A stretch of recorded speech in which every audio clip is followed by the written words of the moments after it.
Welcome to the Bigger Pockets Money Podcast, show number 270, Finance Friday edition, where we interview Kevin and talk about getting your spending under control. Within the next year or so, I'm going to have my credit card's going to be gone, and then I'm going to have extra income to do something with. And I'm wondering there are obviously a million things I could do with it. So I'm wondering what are the best ways to use that money once it becomes available to me so that I can find the most flexibility. And as Mindy said at the beginning, detach my time from my money more and more as time goes on. Hello, hello, hello. My name is Mindy Jensen. And with me, as always, is my chocolate chip cookie loving co-host, Scott Trench. I'm trying to take a bite at a good response pun to this, Mindy, but it's not working. Ugh, that was awful. They're all awful. They're terrible. Scott and I are here to make financial independence less scary, less just for somebody else, to introduce you to every money story because we truly believe financial freedom is attainable for everyone, no matter when or where you're starting. That's right. Whether you want to retire early and travel the world, go on to make big-time investments in assets like real estate, start your own business, or just start building wealth and paying off some credit card debt, we'll help you reach your financial goals and get money out of the way so you can launch yourself towards those dreams. Scott, I am so excited to bring today's guest in today because he comes to us from our Facebook group, which you can join at facebook.com/groups/BP Money if you're not already a part of our fascinating conversations about all things personal finance. It's a lot of fun. We talk about money and people ask questions and you can learn a lot. I've learned a lot from our members, and it is a place to go to, a safe place to go to ask those questions that you may have about your finances. Anyway, Kevin posted about an experience he had about 6 months ago where he had gone out to dinner with his girlfriend and some friends to celebrate her birthday, swiped his card, and it was declined. So I reached out to him after chatting with him on the group. I thought his story was really fun and I wanted to bring him on. Yeah, I think we had a great chat with him today, and it's really cool to hear a personal finance story from somebody who is getting started, but has had an event transform their mindset with money, right? Like getting a card declined or something like that. I think those are really powerful transformational moments that we go looking for. You probably have noticed when we interview people about their money stories on our Monday shows here on Bigger Pockets Money. And that event is a transformational pivot point where people's behavior and mindset or attitude or the way that they handle or move or capital allocate their money, it changes from there. And it's exciting to talk to somebody who's recently had that event happen and is looking to accelerate and figure out how to improve and get their finances on the right track, hopefully for life. Yes, hopefully for life. Okay, Scott, let's talk about our attorney. My attorney, our attorney, makes me say the contents of this podcast are informational in nature and are not legal or tax advice, and neither Scott nor I, nor Bigger Pockets, is engaged in the provision of legal, tax, or any other advice. You should seek your own advice from professional advisors, including lawyers and accountants, regarding the legal, tax, and financial implications of any financial decision you contemplate. Kevin posted a story in our Facebook group about how he had gone out for a birthday dinner with his girlfriend and a few others about 6 months ago. And when he tried to put the whole thing on his credit card, it was declined. Bum, bum, bum. Everyone joked about it and somebody else put it on their card, but it stung. Kevin said, "There I was, 29 years old with a corporate job in marketing and communications with a take-home pay almost double my fixed monthly expenses. Yet I had 2 maxed out credit cards, a student loan, a car loan, and not even enough in savings to cover a single month's expenses if I were to lose my job." Kevin has made huge strides in the last 6 months, paying off one card entirely, building up a 1-month emergency reserve, and starting to play the balance transfer game to help pay down his next credit card. But he wanted to know what to do next. So this episode is for those of you who are just getting started on your financial journey, or for those of you with high school or young adult kids who may need young adult children who may need to hear it from someone other than their parents. So Kevin, welcome to the Bigger Pockets Money Podcast. Hey, thank you both for having me. Excited to be here. I'm super excited to talk to you. First of all, we need to celebrate the fact that you did not just swipe your card, have it decline to be like, oh, I guess my life is just a life of debt. I'll go get another card and try to max that out. You felt the sting and you're like, I don't want to live like this. I want to change this. So you've made huge strides. You paid off a whole card. That's something we should celebrate. Yay! We don't do the debt-free scream here, but Woohoo! You're paid off a card. Scream. Yay. I think that's fantastic. And I want to say congratulations on that. Thank you very much. And it's kind of funny, like I think the reason everyone was so easily laughing about it was because of just that. Because everyone's like, kind of like it's normal to have credit card debt. Like, haha, you made a payment, hasn't gone through yet. No big deal.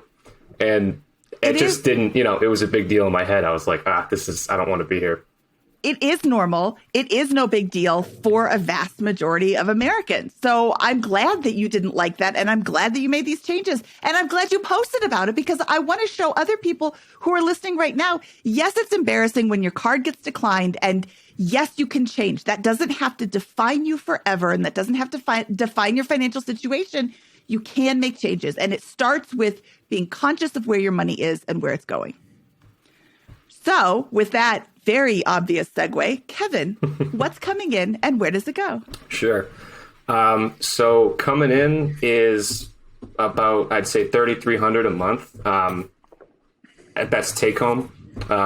So I make about $65 a year, and I put about 10% into a 401k.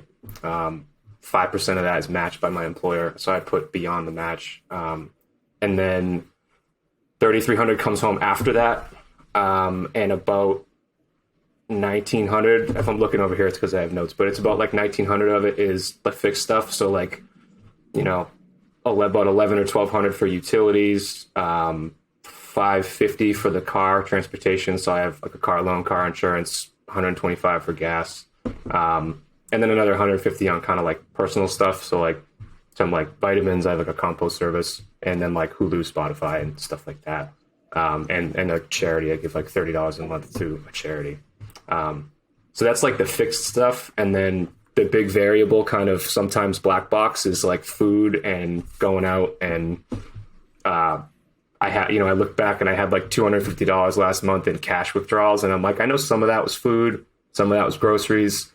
Some of that I could not tell you where it went. It's like $5, $10 here that just adds up real quick. So, that's where it's going right now. And then whatever's left has been going to the debt. Some months more than others.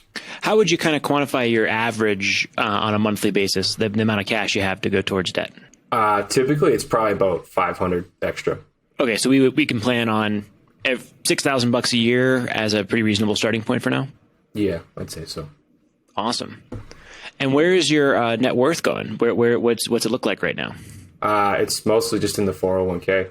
I have like a small rollover IRA from a job I had a few years ago that was a 401k. And then I have the current 401k, and then like a small savings account if you count that towards net worth. But yeah, that's where it all is, just basically 401k and some cash. Okay, awesome. And then what if any debts, what are the levels of debt that you have? The debts are, let me look down here. So it's like $7,700 on a credit card. And then I have a car loan that's like 13 and a student loan that's a little over 10. So all in all, it's like 31. Okay, great. Can you walk us through the interest rates on those debts? The credit card right now is 0 because I just moved it. I just opened a new account and did the balance transfer. So that's 0% for 15 months. That started last month. So I have like 14 months left on that, no interest. The car loan's 4.9 and the student loan is 4.2. Okay. I have a couple of questions before we move on. The student loan, is that a private loan or is that a federal loan? No, it's federal, so it's paused right now.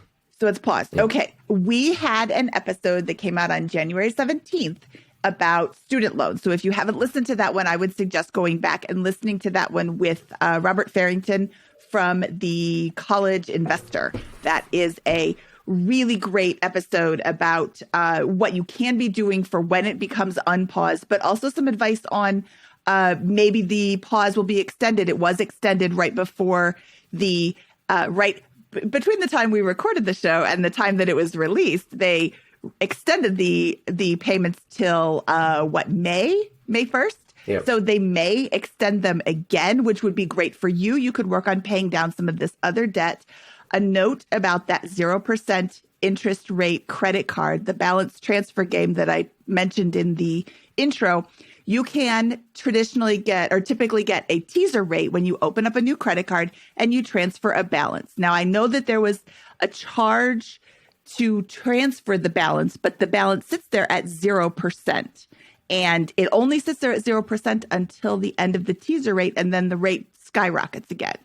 So I would suggest throwing every dime you can at that, because what is the interest rate on that when it does come back to full interest? Yeah. The funny thing is, it is still going to be sky high, but it's slightly lower than the credit card I just transferred it from. Which is a net win. So supposedly, yeah, I guess. But yeah, you're right. I mean, I'm 100% paying that down before the end of the promo period. And the fee on it was like 3.5% for the transfer fee. And I did the math on that, and it was like, you eat that 3.5% right up front, and I'm still going to save probably $1,500 to maybe possibly a little more than that over the course of the year I would otherwise take me to pay it off at the old interest rate. But when it kicks back in, it would be 25%. It's big. Ooh, I think that's nudging into usury issues, but that's not me. What are your goals? Like, what's the best way we can help you today? So, I mean, my goals, I mean, if I could sum it up in one word, it's flexibility, I guess. But it's the way I'm thinking about it right now. So I'm 29. So I've been thrown into a 401k, but I've kind of already missed that boat that everyone talks about of like, invest in your early 20s and let the compound interest do the work for you. And so I know I still have time there to do that. But within the next year or so, I'm going to have my credit card's going to be gone. And then I'm going to have extra income to do something with. And I'm wondering there are obviously a million things I could do with it. So I'm wondering, what are the best ways to use that money once it becomes available to me so that I can find the most flexibility. And as Mindy said at the beginning, like detach my time from my money more and more as time goes on. How much do you currently have in a emergency fund or in cash? It's probably a little over a month's worth of expenses. It might be 2 months if something happened and I really tighten things up. Probably last me 2 months.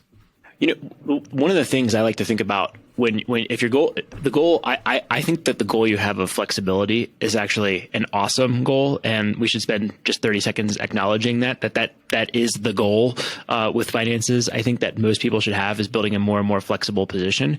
And something to note is that I'm sure you're aware of here is, most of your wealth is in the 401k there, and you have about a month of savings with that, along with a lot of debt. That's not a very flexible position.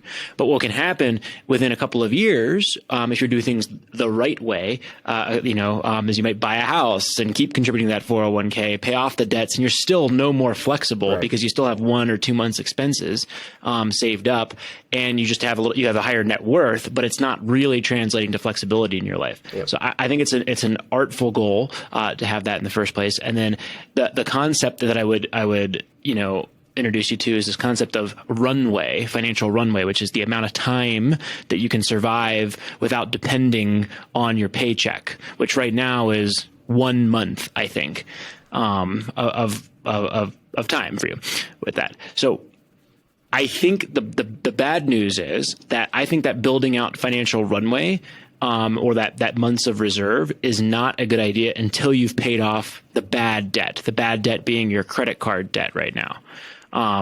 Yes, thank you for the plug, Mindy, on that. I don't know if you've read Set for Life, which is my book on personal finance, but that's a concept that I try to build throughout the book. And there is this concept of building out financial runway.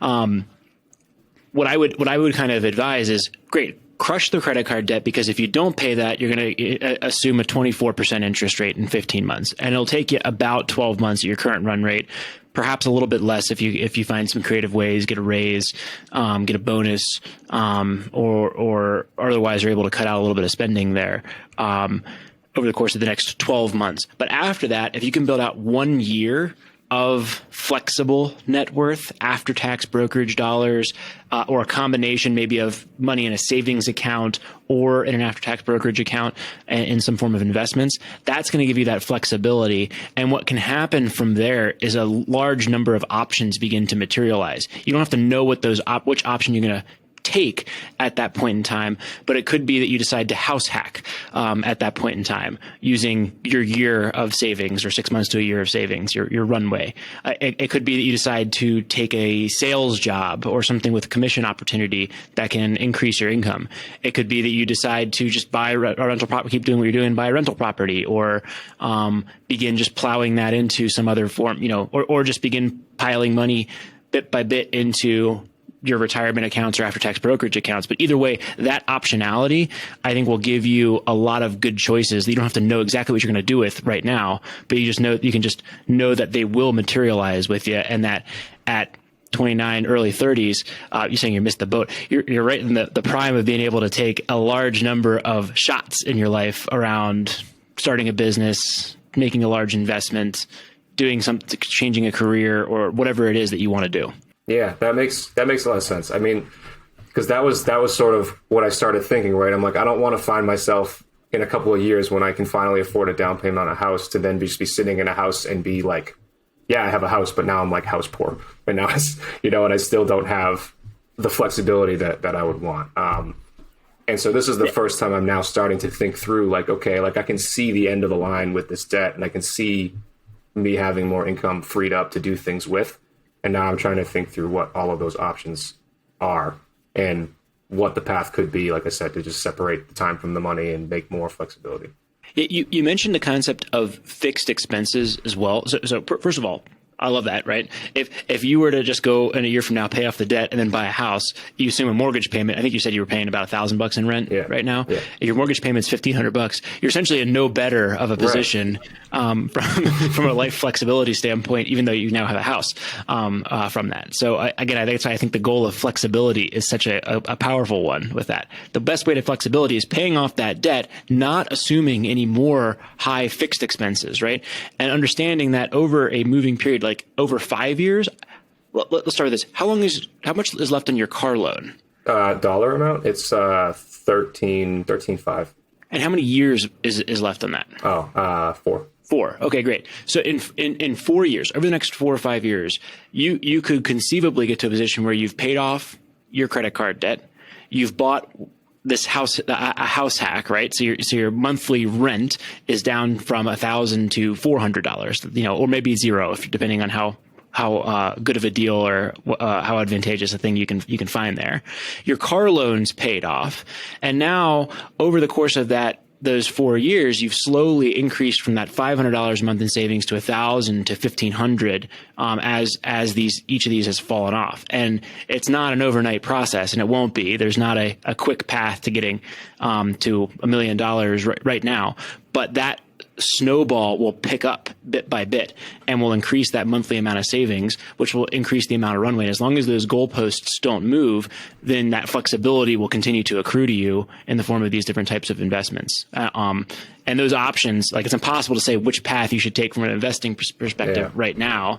But those options will begin to appear, I think, as that progress is made. Go ahead, Mindy. I have a lot of comments. First, I think that at your current level of spending, your biggest focus should be on tracking your spending and seeing where you can cut. I heard you say that you have a compost service, and I don't know if you live near somebody else who also has this compost service. I don't know what this is, like money-wise, but if that's something that you can cut out, yes, composting is great. Can you dig a hole in the backyard and compost it that way? Or can you connect with a neighbor who has a half-filled compost bin and then you split the cost? I can't resist. That smells like a good opportunity, Mindy. Oh, God, I quit. Keep going. It stinks. My compost bin is gross. Anyway, I also heard you say cash withdrawals. You use a lot of credit cards, and credit cards are this like double-edged sword. On the one hand, it's super convenient to just swipe, and it's also really convenient to track when you have everything on a card. But you have cards, you have like debt, so the cash withdrawals are a lot harder to track. Have you heard of Cube? QUBE. No, It is a digital cash envelope system. And I'm going to mangle this description, but it's an app that's tied to a debit card, and you have to be conscious of where your money's going by saying, I'm going to put $500 in my grocery envelope, my digital envelope. And then you have to, when you're at the grocery store, say, okay, take the grocery budget and charge it on this card. And then your debit card works. So it's still the trackable spending, but it's not credit card spending because it's coming out of a debit card. Does that make sense? It makes sense, but does that mean it like locks your debit card until you give it permission to spend the money? Is that how it works? Yes, that's a great way to say it. Yes, your debit card has $0 on it until you, on your app, say, I want to use this bucket to pay for this charge. And if you have $500 in your grocery bill, or in your grocery bucket, but you're trying to charge $600, it won't let it go through, even if you have more money in your bank account, because it's coming out of your different buckets or envelopes. So it's a great way to have the convenience and trackability of the credit card without adding more credit card spending. So something to look into. We call this a research opportunity. QUBE. I really like this app. And I believe it's free for you to use. Okay. So check into that. I really like this funny app. because like the reason I didn't always have cash withdrawals, but I started doing that for the sole purpose of trying to stop using my credit card. And then that's what ended up happening is I just have this cash in my pocket I'd walk around with and say, all right, here's my money for the week, or here's my money for the month or whatever. And then it would fritter away on 5, 10, 20 things here or there, but also groceries. And then you try to look back on it and it's just this black box you can't track. So that makes a lot of sense. Yeah. Yeah. Cash is really hard. Yeah, I think Mindy's right to point these out. I mean, this area of we talk about spending, right? The two tips are fixed and variable, right? So I was just talking about some of the fixed ones, but maybe the house hack or the car loan, those could cut out hundreds or $1,000 a month from your fixed overhead over time. You know, it'll take you a few years to fully implement all of those. But as long as you don't, but those decisions may have a huge impact on your long-term savings rate and are automatic. They just put all that money back in. The other part is the immediately actionable stuff. And that's the part where it just comes down to day-to-day management and budgeting with that and whatever tips or tactics work for you. So in addition to Mindy's great suggestions, one thing that I do is I just have a little habit tracker. I'm a nerd and do these little daily goals almost every single day. And I have a little weekly journal with my habits. And one of them is just personal finance 101. And I've settled on a number of things like budget or whatever. But when I write down personal finance 101, did I do at least like 1 minute or 2 minutes of personal finance 101 today? Did I just check my Mint app? Did I just categorize the few expenses I've done in the last couple of days? And if I do that, even if I missed a day or two, I'm really coming back to it just every few days. And I'm like, I spent, I today I was supposed to be somebody for breakfast and they canceled on me very professionally in a week ahead. And I forgot to remove the calendar appointment. So I bought myself breakfast alone, sadly. Scott, you're fired. Okay, I'm going to that's going to show up on my personal finance 101 tomorrow or whatever, when I go and categorize all my expenses. And so that little stuff just helps me eliminate more and more those types of expenses. I think it's really helpful to note that Scott and I are supposedly these experts and we mess up our money all the time. So this isn't just you, Kevin. It's not like we're perfect and you're making the mistakes. So we're like, Kevin, why can't you be like us? I am starting to track my spending publicly. If anybody wants to follow along, biggerpockets.com/Mindy's budget. And you can watch me. Right now, I'm doing great. Haven't gone overboard in any expense yet, but we're recording this on January 4th. So, so far, my $4,000 monthly budget, I have already spent $1,700. I'm almost halfway. And of course, that's my mortgage is already hit because on the first it hits, and property taxes and homeowners insurance. But there's also groceries. I really struggle at my groceries. And I see you at $850 as a single person, and I'm not here to make you feel bad, but I put $650 as my family of 4 budget. And I guessed, I haven't tracked my spending in a year. I don't have a clue what I'm spending on groceries, but is $8.50 really what you need? I also see vitamins and supplements that you're taking, and I'm not a doctor, I'm not an expert. Do you really need those? Are they super expensive? Is there a way to cut the cost? Is there a mail order option that makes it less expensive? And that again, is another research opportunity for you. But when you have $8.50 as food, how much of that is groceries that you're cooking at home, and how much of that is restaurants, bars, and beer? I've got a very separate category for beer, and I really enjoy beer. I live in a city that has something like 13 microbreweries. I spend a lot of money on beer, but that's also a really easy category to cut out. So my categories are, some of them are specific and some of them aren't. And I purposely separated out parties at my house because I have a pool in my backyard. I have people over. We do a lot of like hamburgers on the grill. I just got a pizza oven for Christmas. We're going to do a lot of pizza outside this year. But it's also something that's really easy to cut if my expenses start going crazy. So I think looking at your breakdown, I would go super specific. Like, you don't have to do different grocery stores. If you shop at Safeway and Kroger, that can be all lumped into one. But if you go to the grocery store and a restaurant, how frequently are you going to the restaurants? I would separate those out and see if there's like a clear, easy way to cut that isn't going to change your life. Because when you go bare bones, like, you could really get your expenses way down if you cut out absolutely every fun thing in your life. And then your life would suck and you would hate it and you would stop. So where can you make small changes that won't be noticeable in your life? But like, every $30 you cut out is $30 more you can throw at your credit card bill and cut it out sooner. And $30 more that you can then throw at your car and cut that out sooner. And it starts to snowball. And I don't know if you are, if you like this, but like, I start seeing, I wonder how little I can spend this month when I'm tracking my spending, when I really, Scott called himself a nerd. I'm a nerd too. You're surrounded. Sorry. But like, it starts to be a game. How little can I spend this month? Oh, it's the 27th of the month. Can I go for the rest of the month without spending any money? Well, the car's on E and I have to go to work tomorrow. So no, I can't. But, I can find something in the cabinet so I don't have to go to the grocery store and buy more food. Like, if you can turn it into a game, it's a little more fun. And here's this is when Mindy says fun, right? I'm not gonna use the word fun to describe this. This is if you're like me, this is not going to be a fun activity for you. I think the way I approach it is like, let's just think rationally and practically and calculatingly about the math behind our financial position with this.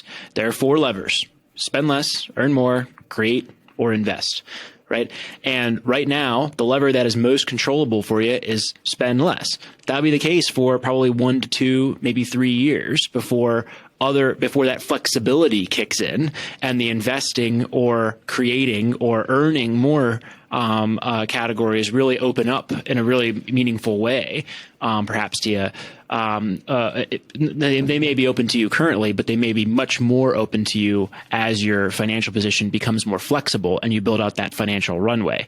So the deal is, right now, you're giving a lot of power to your boss right now in your life, right? Because you don't have that financial flexibility. So and the way to buy that back, the spending component of your finances is a very powerful lever to the concept of flexibility, right? Because the less you spend, the more you accumulate, and the less runway you need in order to sustain your future spending. So if you can cut your spending from $3,000 a month to $2,000 a month, you're saving an extra $1,000.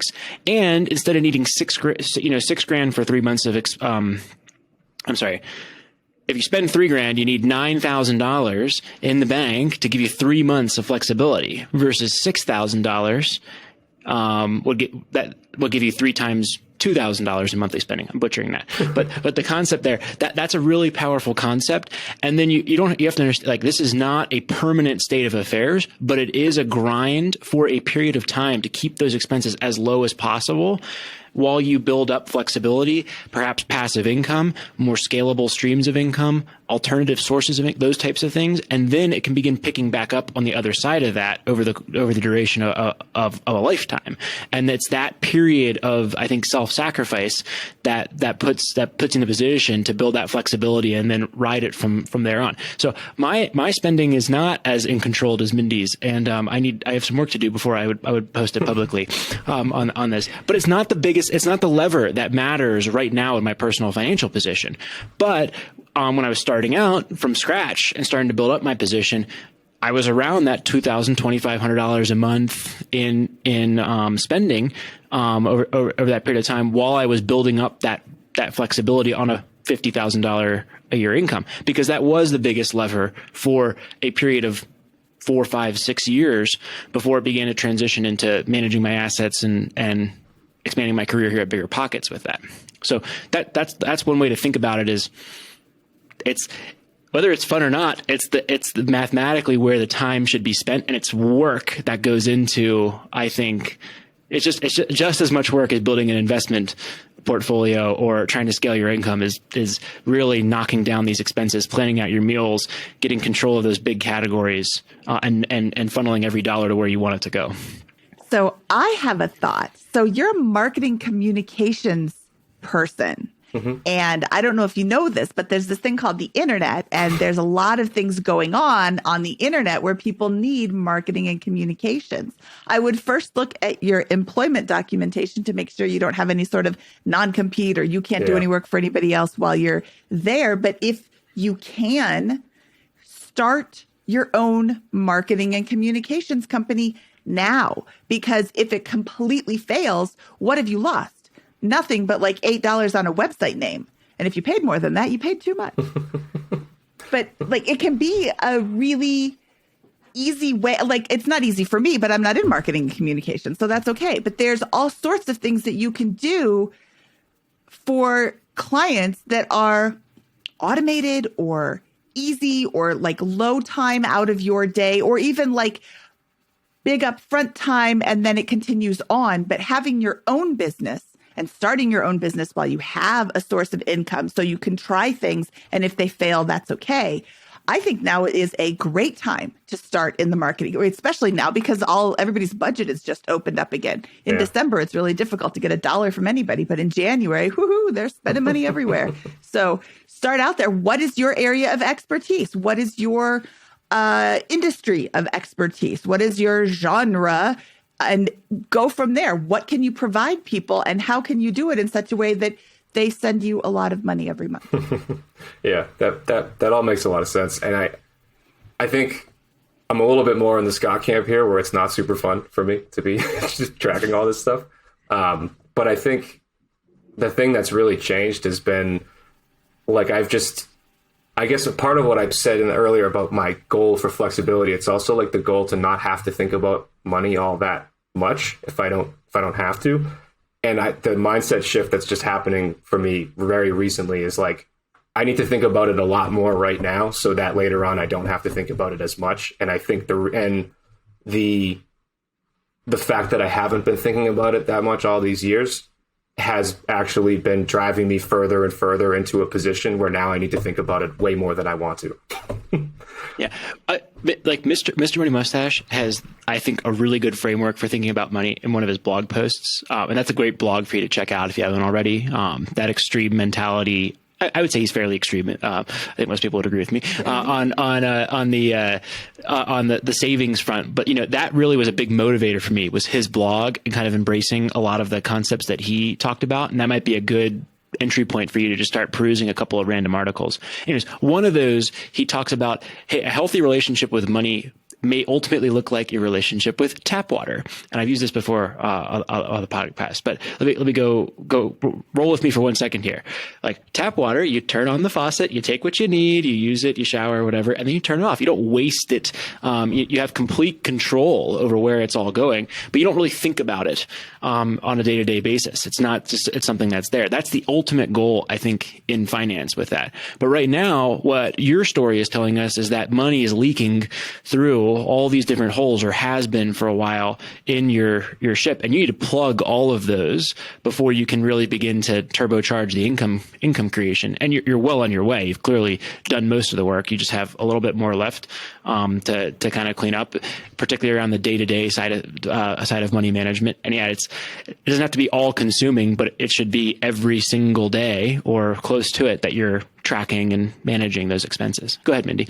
I have one more thing that may be a bit controversial, so I'm going to post this in the Facebook group, and I'm really going to do it JT. I'm not going to just say I'm going to do it, and then I'm actually going to put a calendar notification. My friend JT listens. He's like, you always say you're going to do it, and then you forget. Well, yeah, I do. So you have a $30 charitable giving line item in your current budget, but you also have $7,000 in debt at what will be 24% interest rate. So at what point do you stop your charitable giving to focus on paying down your debt? And $30 is not just going to magically wipe out your credit card debt, and it's not going to wipe out your student loan. And that is a nominal fee. But if it was $1,000, that would be a really easy place to tell you to maybe pull back a little bit. So I'm going to ask people in the Facebook group, where do you start and stop giving? And this is charitable giving. This isn't like a tithe to a church. Is that correct? No, it's not. It's just a monthly donation to a group that I like the work they do. Yeah. So, and that, like, at $30, I just use the term $30. Oh, every $30 is more $30 you could throw down on your credit card. But this is like doing good work. So where is the balance? But is that the only charitable giving you're doing? Could you use that money to pay down your debt and then just throw a big bunch of money back at them now that you're not making your $250 minimum credit card payment? Like, I'm not encouraging not being charitable, but also, like, you have to look out for yourself. Yeah. I'm just tripping all over this. Scott, help me. You know what I'm trying to say? I mean, I think what I'm hearing is you're trying to tell me to look everywhere. Look everywhere where all of your money's going, look every single thing, and where could you cut something, and where do you not want to cut things? And my immediate reaction to that is like, yeah, if it was a bigger number, I would look at it harder. But I think I know there are other places I can cut a lot more, and cutting that first would make me feel a little weird inside. Yeah. Well, exactly. I'll tell you another place to look. So I'll see Mindy's controversy and up her or raise her with this. Go to the 401k. Take the match on that, but why are you investing in the 401k when you have credit card debt that's going to be incurring a 24% interest rate with that, right? I didn't want to say that. And personally, I didn't, and I probably, if I'm in your shoes, if the money's going to hit my bank account, I'm going to waste it, put it in the 401k. For sure. That's a tax advantage place to do it. But if you're going to intentionally manage every dollar flowing through your position and direct it towards the goal of flexibility, the 401k is not going to provide that. So I didn't, and if I was doing it again, wouldn't contribute to the 401k in the pursuit of building up that first year of financial runway, because for me, I would intend to use that runway to jumpstart that next phase of my career, buy a house hack, or do something else that's going to have a way bigger impact on my flexibility early in life than the 401k. Yeah, I thought about that. I thought about that. I've been thinking about that too. Like, I'm contributing twice what my employer matches right now. And that was some of the feedback I heard from some of the people in the group, in the Facebook group too. They were, why don't you take that other 5% and put it in a Roth IRA, and then you might be able to use that down the line as part of a down payment. And I don't know exactly how that would work, or if that even makes sense, or if I could just keep it as cash, and that would, like if the house hack's going to happen in the next, say, 5 years, does it even make sense to put it through into like an index fund through a Roth IRA, or just to keep it as cash if I'm going to take it back out that soon? That's another question. I mean, that's a weeds question, but it's another thing I've thought about. I just wouldn't be maxing out a Roth IRA when you have credit card debt. Yeah. So it's all about arbitrage. So there's some way to mathematically compute this that I can't do in my head here, but you have 15 months, and then the credit card rate is going to go to 24%. So, you're at 0% for now, but like you have to play either a timing game to do that, and you're going to take market risk. Well, so if you put if you max out your Roth IRA and put $6,500 in there, instead of paying off the credit card debt, you might, if things go really nicely, be able to pay off the credit card debt before that hits and have a year in the market. Big whoop. You're going to get 10% on that Roth IRA return this year and have that sitting in there. I just don't think that's, I think that's, it may be a game worth playing, but to me, it seems like a much simpler and clearer order of operations is no, cut all spending that I can that's reasonable, divert every dollar to where I want it to go. Doesn't mean don't have any fun. You clearly have enough savings to have the fun you want to have with this, but make sure I've got control over every dollar that's going out. I'm diverting all of my cash. I'm taking my employer match because that's 100% return. That's going to dwarf your 24% interest rate on the credit card debt. But then after that, everything's going toward the credit card rate debt. And then I'm building out my financial runway to the point that I'm comfortable with. And then I'm using that to go and pursue some sort of opportunity. That's going to have a really powerful impact on your situation if you think you're actually going to use that flexibility to some sort of financial advantage, like a house hack or changing careers or starting some sort of side hustle that requires capital or making another large investment. If you don't think you're going to use the financial runway, then start maxing out the Roth IRA or the 401k instead of building out the flexibility. Yeah. I mean, I guess my question was like, so even if I didn't touch my 401k contribution right now, at the rate I'm paying credit card debt down, it will be gone well before this promo period is over. So if I was to then take that additional 5% that I'm putting in a 401k and stop doing that, should that just be stacking in a savings account for that runway you're talking about? Is that like... I think it's whatever flexibility means to you. So when that's the big question, like where should I store my runway, right? Yeah. So like a lot of people put that in like, okay, I want a savings account. That gives me flexibility. Some people are like, I'll put it in an after-tax brokerage account because I can spend that whenever I feel like it. And some people put it in money. Like it can be a spectrum. It's whatever you're comfortable with. When I was getting started, I put it all into an index fund in my after-tax brokerage account. I'm not sure that was a good idea, but that worked out in 2013 for me at that point in time. And I really wanted to get started in investing. And I was like, okay, I'll just build double the amount of flexibility that I need in that brokerage account over time. And that's flexibility to me. And then I pulled out some of that to buy my first house hack. I learned later I could have used money in a Roth IRA that I had contributed and pulled out, I think up to $10,000 to be the down payment. So that's a good option, but it adds some complexity into the situation, and there's less uses of the like that would not be, I think it would be harder to pull that out to start a business from scratch, for example. Or at least the gains would be harder to pull out to start the business. So there's differences in what you think flexibility means. The obvious answer is a savings account, but then you better use it if it's going to be in the savings. You better take some sort of advantage of it if you're going to build that much of a runway in a savings account, and use that flexibility to your advantage, because you're just going to be destroying purchasing power to inflation. Right. If you leave it there too long. Well, that makes sense too, because that piece you just said that I pulled out, I wasn't thinking through, was the amount you can take out of a Roth for something like a down payment on a house is only the contributions. It's not the gains that you might see in the next 5 years. So that you can actually pull out $10,000, I think, of the gains to be used as part of your house down payment. So you can pull out the contributions anytime, but the gains, there's a set of exceptions up to certain limits that you can use them for. Right. So it's reasonably flexible, but it's not quite as flexible as other. Or just like a brokerage account. Yeah. So, but yeah, I think that's the way. But let's pull out the next. So you're saying, should I stop contributing to the 401k? Like the question is, should I stop contributing to the 401k and the Roth and pay off the credit card debt? Well, if you think you're going to pay off the credit card debt really fast, it doesn't really matter. Like let's say you pay it down by the end of this year, then you can divert everything back to the 401k and still max it out next year, or to the Roth, and still max out as much as you can next year with that. But I think that a simple, all-out, step-by-step approach might make a lot of sense rather than kind of piecemealing it here, if the goal is flexibility over the next 12 to 24 months. Yeah, I think that's what I'm trying to think through. It makes a lot of sense. I'm trying to think I could do all of these things at the same time, or if I do them one at a time, what is the order in which I do them? And that's helpful. Yeah, to me, that order screams credit card, financial runway, then maxing out probably the Roth rather than the 401k in your situation. And then the 401k.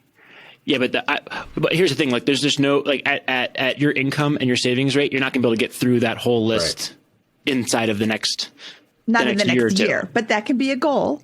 Yeah. Also, he's going to start Kevin's really awesome marketing and communications company.com and then become a bajillionaire. Is that domain taken yet? I don't know. I didn't look it up, but yeah, probably not. Better take it before this airs.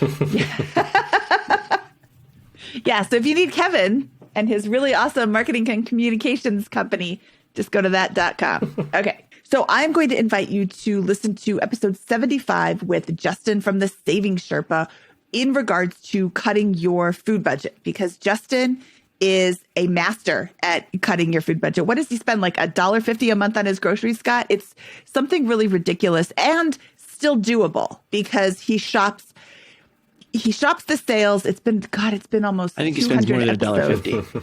It's probably more than $1.50, but it's not much. It's like $35 or $50 a month or something. And of course, he's not eating filet mignon every night. He's not eating steak, and he doesn't have a lot of meals with meat in them. But when there is meat on sale, he will buy it in bulk and put it in the freezer so that he can have meals with meat down the road. But he grew up without a lot of money, and his mother would play a game with him. What's the lowest price you can find at the grocery store? What's the cheapest meal we can make? So they ate a lot of creative meals, but beans go a really long way as a source of protein. And if you can cut the meat out of a meal like once or twice a week, that is a huge gain in your grocery budget.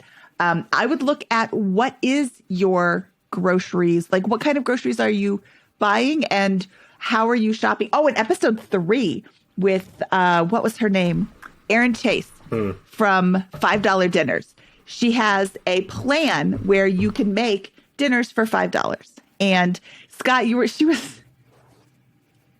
sorry, I'm remembering this show. And this is right when we first started. And she's talking about shopping the sales. And Scott's like, I'm going to change my whole way of grocery shopping. Yeah, that's insane to me. Like, $5 dinners is one thing, but yeah, like I've heard I've been listening to the show for a while, and I've heard some of these episodes of like families of 5 feeding themselves on like $400 a month, and I'm like, how the hell do you do that?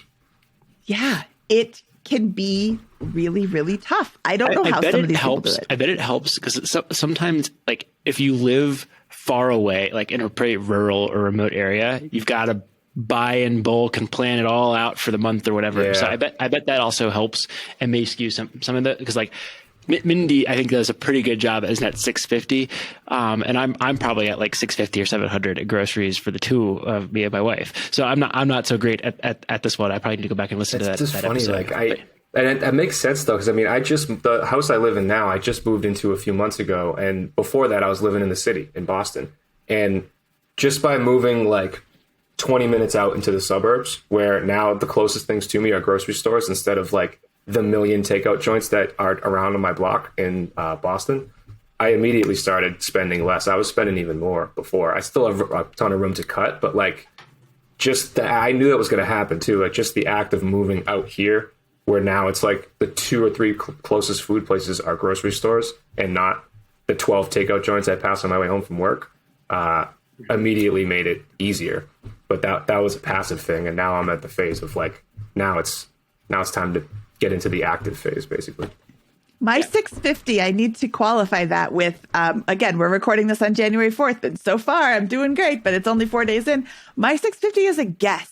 I really hope to come in under 1,000. I mean, it'd be really nice to come under $650, but I really think I'm going to blow that out of the water and need to really figure out how to fix my grocery budget. But also, Scott said the P word, plan.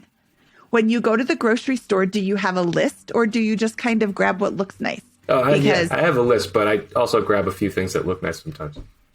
Ooh, so here's an idea. Spend money to save money. Have you tried the grocery shopping apps where they shop for you? Because if you give them a list of things, they only give you that stuff. They don't think, oh, maybe you would like these bananas and this milkshake and these granola bars that I thought looked good. They only give you what's on that stuff or like a reasonable substitute. So that could be something interesting to try when you're trying to cut your budget. Oh, I need 17 things. Only buy 17 things. And if you can't, maybe have somebody else do it for you so that you don't buy other things. Also, don't go to the grocery store hungry. Yeah, that's always a mistake. Well, one of my things is and by the way, my wife will make fun of me because I don't really go to the grocery store quite as much anymore.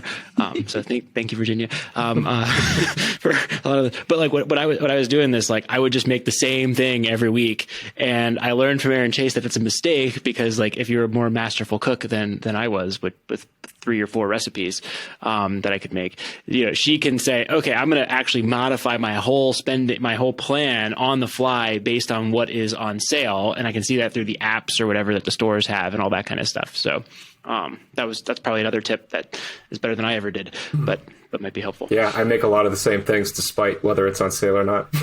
Yeah. So I see a way to cut. But yeah, like having a plan, and you don't have to have a whole actual, like, I stick to this plan specifically. But if you have a week's worth of groceries or a week's worth of meals planned out and you say to yourself, oh, I thought I had chicken breast and I don't, but I do have pork chops and that was what I was supposed to make tomorrow. You don't have to go and buy that stuff because you know in advance, oh, I've already got this for the next meal. So then you can go get chicken later. Because when you go to the grocery store, like you just said, I also did the same thing. You go with a list, but you come home with extras. All the things that you're saying you do, I do too. I'm just sitting here like, oh, this is what you should do. Is that what I do? Well, but again, like it comes down to, it's all about the lever in your financial position. Yeah. And like, this is the one that is immediately actionable to you in the next couple of months that will save you several $100s with this. Is it going to get you to $1 million in net worth? No way. But it will get you the start, begin building you the flexibility, and then you need to leverage that flexibility within the next 2 years to make a big investment or start a business or take an income opportunity or whatever. And that's what the power of this activity right now is in accelerating the time when those opportunities are going to be more accessible to you. Yeah, like I said, I think all this stuff makes sense. All this stuff conceptually makes a whole lot of sense. It's really, I think, has always this whole thing is coming down to mindset for me, and it's coming down to just the way that I think about money. Like it's always sort of looked like something that was in the way, or that was a burden, or that was something I didn't want to think about, and now I'm seeing it as an opportunity, and that's really what's helping me. It's helping make it easier to make these decisions and help it easier for me to like get excited about making these kinds of plans because I see that it's an opportunity and it's not just like something that I have to do and that money's in the way and I'm like, oh, I don't want to do this or that. I'm like, no, if I do this or that, I get to do this because then I'll get to do X, Y, and Z down the line. And that mindset shift has been like a game changer for me. Yeah, it's power. Power over your life and every aspect of it. With that will accrue over time with that. And I think so. This process that we talked about, I think this should be a Q1 goal for you. I'm gonna master this and knock this out so that in Q2, maybe my strategy fundamentally doesn't change with where the dollars go, but I've got such a lock on my spending that I feel like, you know what, maybe there's more I can do, but it's really just not a lever anymore. What am I going to go after $30 in my giving budget at this point? With that, I'm good there. Now it's about income generation or my investment approach that I'm working towards. How do I read a bunch of books to become a master of real estate investing or this other thing? But like, just knock this one out as a lever, get control over it so that it's not a variable in your equation. You can focus on the more fun ones of earning more or investing, which I think I sense that you want to get to. Yeah. Oh yeah. I definitely want to get there. And that's why I'm here talking to you all right now. It's like, I feel like I can finally see beyond the phase that I'm in right now. And I'm starting to think about what the next thing is, and getting a lock on the spending now would just basically, part of that's going to free up my time. And I'm like, all right, just my time in every day of what I might spend doing like hobbies and things. Now that I'm excited about this and what I can do next, I'm like, well, what do I want to learn about next that's going to be one of those options I can then actually take when I have the money to invest in it, whether it's real estate or whatever it is.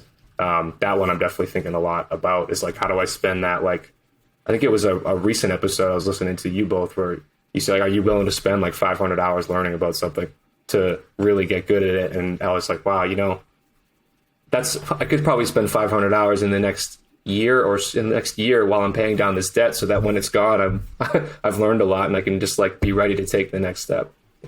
I think that's perfect. I also think, if you're looking to get more aggressive than what we've described here, we talked about, hey, cut expenses. You really have that one category of variable expenses right now with that. The other ones are going to be the bigger fixed ones, like when you move next time, can you cut that rent even more with some sort of creative strategy? I don't know, Airbnb-ing somebody's property. I don't know, whatever. Like there's a way to do that. The house hack of the interim or something like that. But it's really about those variable expenses in the short run, and then having a plan for when the expiration date hits on your car payment and your housing payment and whatever, so that you don't reassume those and you can knock them out and your spending permanently decreases by that level.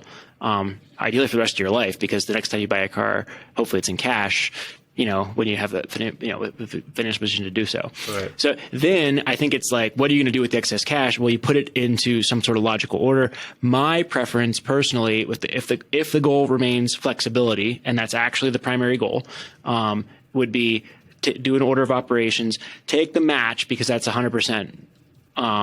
If it's 100% match, it's 100% gain on day one, but funnel essentially every other dollar towards the highest and best next use, pay off the credit card, build out the emergency reserve, or whatever you consider to be financial runway. That's something you have to internalize about your own risk tolerance there, where you want to plop that money. And then, and then I think in the meantime, once you've locked that down on the spending side and figured that out, you now know, great, I'm saving $500 a month, maybe $650, $700, depending on how much control I can get over those variable expenses. It's going to take me this long to pay off my credit card debt.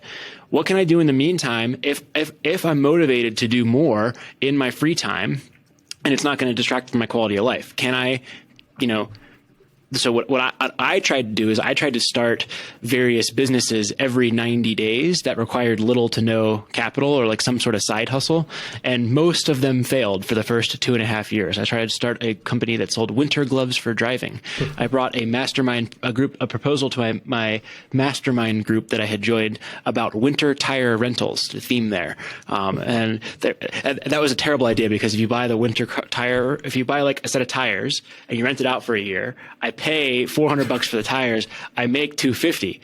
But then the next year they may not rent, and I just have a pile of inventory that is only going to last me 3 years, and I got to buy more tires for all the cars just have renting tires. They're not rentable for very long. So they talk me out that way. But I tried those and like most of them were terrible ideas. But then, over time things started hitting. My house hack was one of the things that I did, which I considered to be one of those things.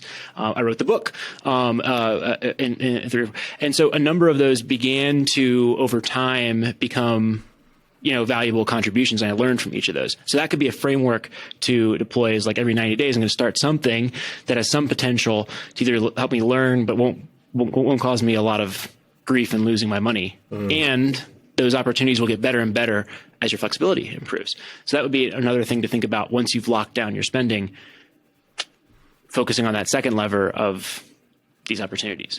I want to point out that all of your failed endeavors involved, not all of them, but most of them involved holding physical inventory, which is something that you have to put money into in advance and hope that somebody comes and buys it.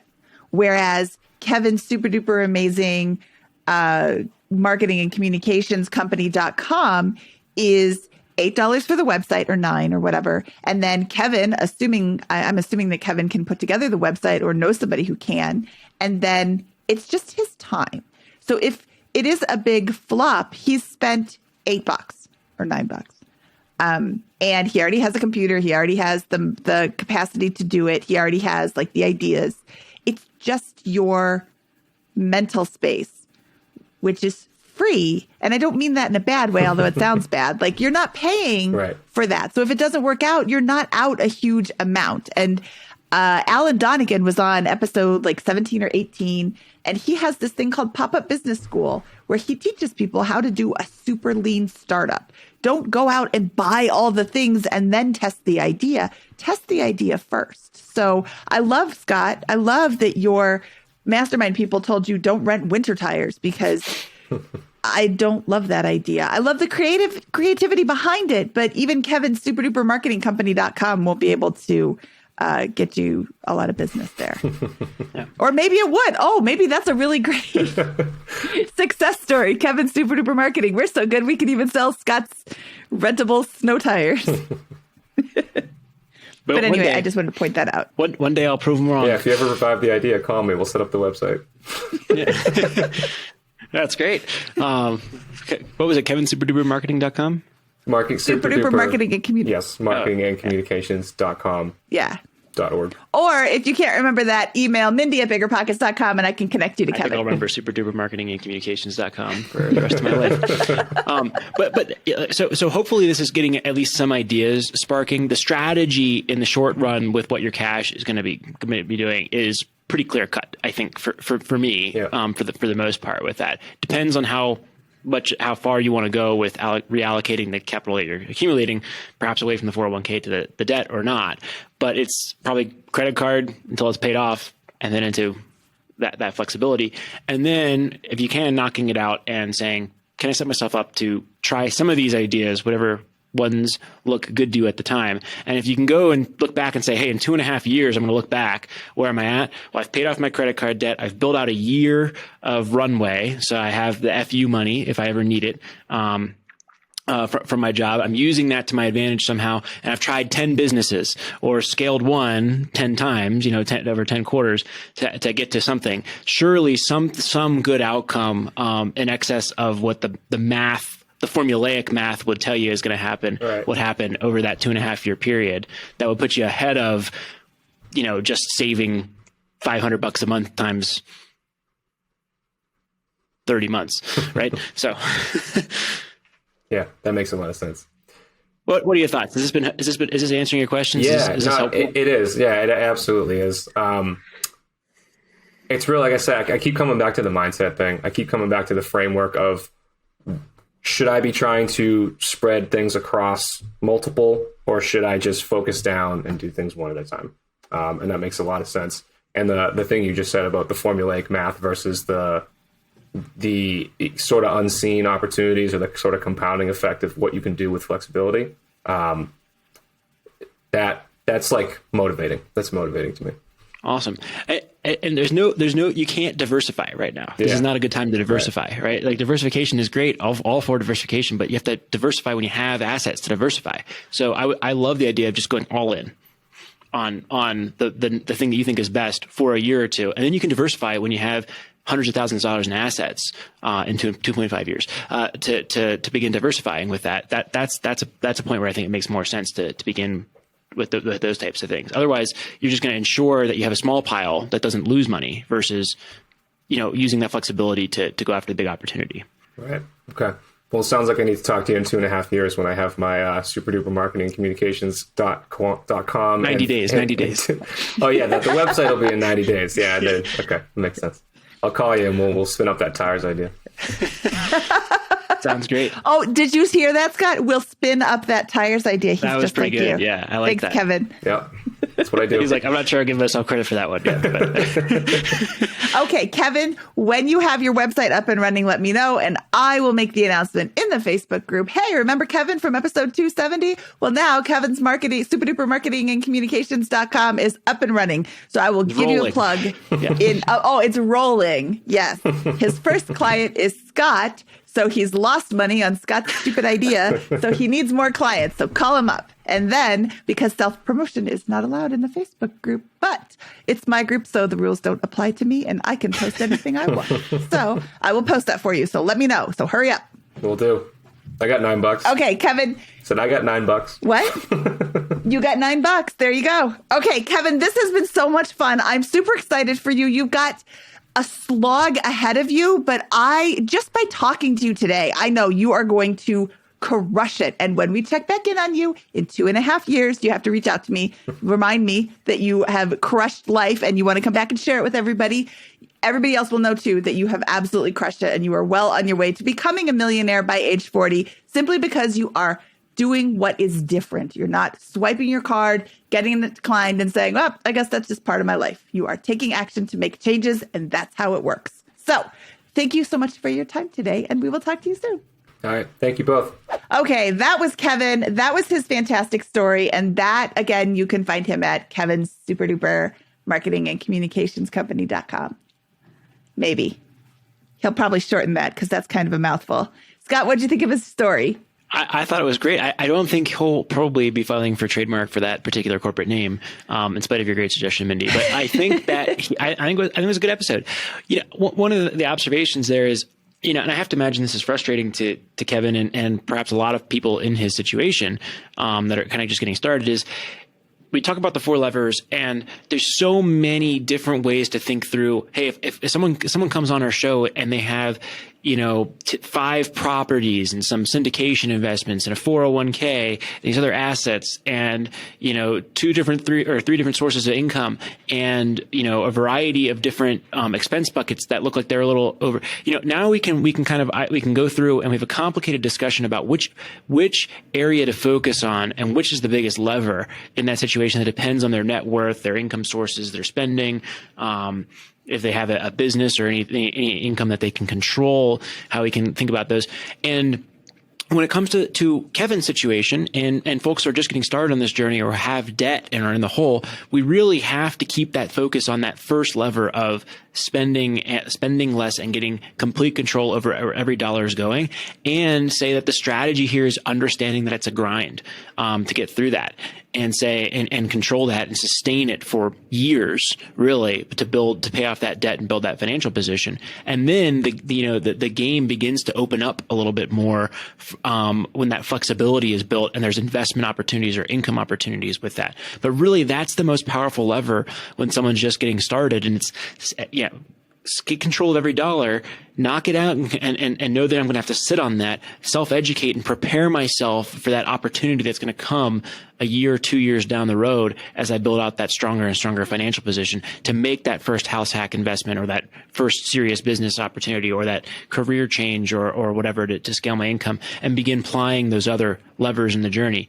But in the meantime, it really is, there's one major lever that makes the big difference, and it's that control of that spending, because that's the one that is within your control and ability to change in the short run. I was struck by the parallels between our advice for him at the start of his journey and our advice for people who are in the middle of their journey and doing well and just waiting for their wealth to grow. It's a slog. And right now he's paying down his debt before he can start waiting for his wealth to grow. But it's a slog to pay it down. And you have to just kind of keep going and keep doing what you're doing. And, it's proven that this will work. But it's, just like the higher net worth individuals that we talk to who are, I have $200,000 in net worth and I want to retire with $1 million or $2 million.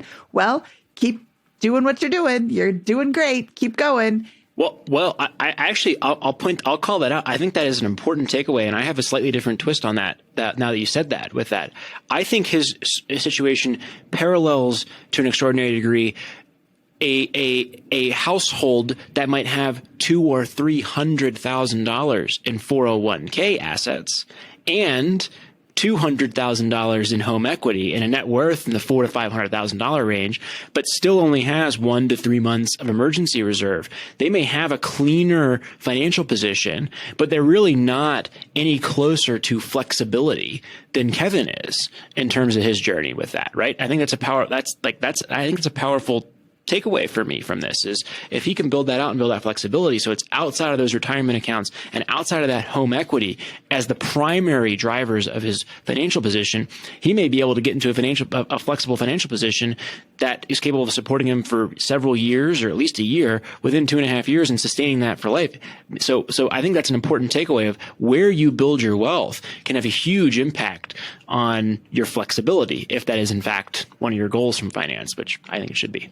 I think that's really key, Scott. Where you build your wealth has a huge impact on where your flexibility is. Because I'm a big proponent of the 401k. I like the 401k for the multiple benefits. It reduces your taxable income. It gives you a way to invest for your future. But you also, especially if you're planning on retiring early, you need to invest for the years between the time you retire and the time that you can take your 401k without penalty. Because you'll always pay taxes on your 401k, but why pay a 10% penalty if you don't have to? And personally, I'm a little cocky or arrogant perhaps with that. But like I thought and think that if I was repeating my journey, that money that was in my bank account or accessible to me was going to do me far more advantage because I would find a way to use that to pursue an opportunity in excess of what was in the 401k. Not that I'm averse to the 401k or the Roth or retirement accounts in general. I do contribute to them, especially today with that. But in the first 4 or 5 years of building wealth, I really didn't contribute that much to my retirement accounts, and I instead plowed all those dollars into my savings account essentially, and buying rental property or investing after tax in index funds so that I would have that flexibility. And to me, I felt that gave me a great advantage in my life in seizing opportunities or going after investments that I wanted to. That I couldn't have done if I had tried to max out those tax advantaged accounts in the early years. I don't know what the right answer there is. I think it's an art, but I think that there is that flexibility needs to be considered and is a worthwhile debate. Another person who did that was Craig Curlup in episode 35. He had $80,000 of student loan debt and chose to pay the minimums on those and aggressively pursue rental properties and renting as property out on Airbnb and living behind a curtain and sleeping on the couch so he could rent out his bedroom, and really aggressive. I think that's like the best word to describe his journey is he aggressively pursued different ways to generate income so that he could pay off his student loan debts without having to sacrifice from his job.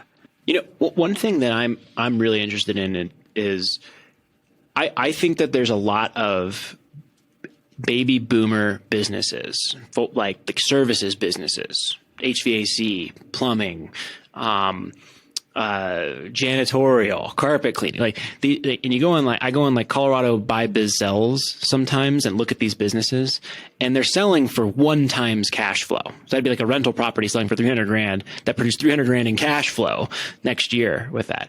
You can buy these businesses with $50,000 or $60,000 or $70,000 down with a small business loan and perhaps seller financing because there's nobody buying these businesses. There's nobody that's in those markets with that. And I think that if I was starting over again right now and trying to do that, I would buy the house hack with my financial runway. But I would be thinking about how is there an opportunity in some sort of business like that that's earning the $200,000-$300,000 a year range, that's got an owner that wants to sell, and is there a way to put myself in position for that? That I don't know why I'm thinking that, but that's something that I would be interested in, I think, right now if I was starting over. Oh, sounds like we're going to have a conversation as soon as I hit stop recording, Scott. Yeah. If anyone is doing that, if anyone owns a business like that or has bought a business like that or is interested in exploring that, please reach out to me at scott@biggerpockets.com. I'd love to hear from you, and maybe that would be a good Bigger Pockets Money podcast show. We've also had a number of shows on that on the Bigger Pockets Business podcast. If you want to go back and listen to any of the archived episodes on that. especially the one with Nigel. I'll find that one in a moment here. Nigel with the hard last name. Yes, Nigel. I'm not going to try to pronounce it right now. No, try to pronounce it. That'll be fun. Nigel Guisinger. Geisinger. Geisinger. Yes. Geisinger. Sorry, Nigel. Oh, but that Bigger Pockets Business episode 51 talks about this concept a lot, and I really enjoyed that episode. So go back and listen to that one if you're interested in this, and if you have bought a business or operate a business of the type that I just described, I'd love to hear from you and hear about your experience, and maybe bring on the Bigger Pockets Money podcast here. Yes, that'll be a lot of fun. Okay, this episode wraps up our January 2022 month and Finance Friday episodes. We are always looking for more Finance Friday guests. So if you would like to join us and have us go through your finances, please reach out or please apply at biggerpockets.com/finance review. And if you're not part of our Facebook group, go join. We have a lot of fun talking about money and nerd stuff. So facebook.com/groups/BP money. Okay, Scott, should we get out of here? Let's do it. From episode 270 of the Bigger Pockets Money podcast, he is Scott Trench, and I am Mindy Jensen, saying, may the raisins in your cookies always turn out to be chocolate chips instead.